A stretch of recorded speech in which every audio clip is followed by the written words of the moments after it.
दरम्यान एक मोठी बातमी, नांदेडमध्ये रजिस्ट्रीच्या कारणावरून हैदराबादच्या कुटुंबाला भर रस्त्यात मारहाण केली जात असल्याचा व्हिडिओ पुढे आलेला आहे।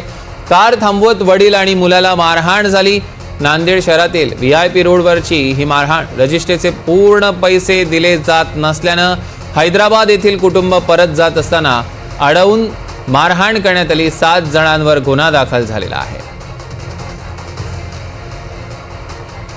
योगेश लाटकर आपले प्रतिनिधी आपल्या सोबत फोन लाइन वरून जोडले गेले आहेत। योगेश, काय अपडेट्स आहेत?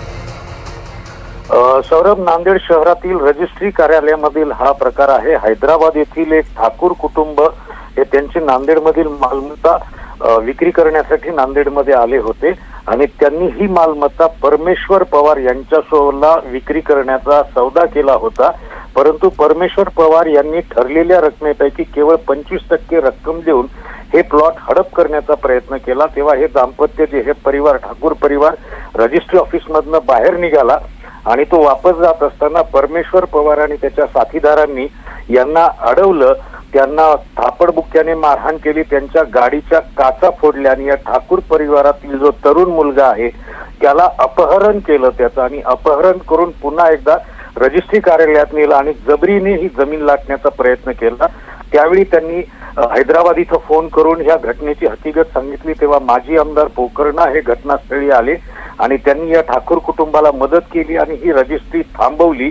त्यानंतर हे सर्वजण पोलीस स्टेशन मध्ये गेले आणि मग पोलिसांची कारवाई सुरू झाली। परंतु या कारवाईमध्ये पोलिसांनी कुठेही अपहरण किंवा खुनाचा प्रयत्न करणे अशा पद्धतीचे गंभीर गुन्हे दाखल करणं अपेक्षित असताना किरकोळ गुन्हे दाखल केले अशी चर्चा नांदेड शहरामध्ये आहे आणि परमेश्वर पवार याला पोलीस स्थानकातूनच याबाबतची कल्पना दिली गेली गुन्हा दाखल झाल्याची आणि परमेश्वर पवार हा फरार झालेला आहे आणि आता पोलीस वाढीव कलम लागण्याच्या मागे लागलेले आहेत आणि परमेश्वर पवारला अटक करू असं पोलीस म्हणतात। परंतु या घटनेचं गांभीर्य पोलिसांनी त्याच वेळी घ्यायला हवं होतं। ही दिवसा ढवळ्या शहरातल्या अत्यंत महत्वाच्या आणि गजबजलेल्या रस्त्यावर ही घटना घडल्यामुळे नांदेडमध्ये प्रचंड दहशतीचं वातावरण आहे। सौरभ, निश्चितच योगेश, या संदर्भातले अधिकचे अपडेट्स घेऊ। तुर्तास धन्यवाद।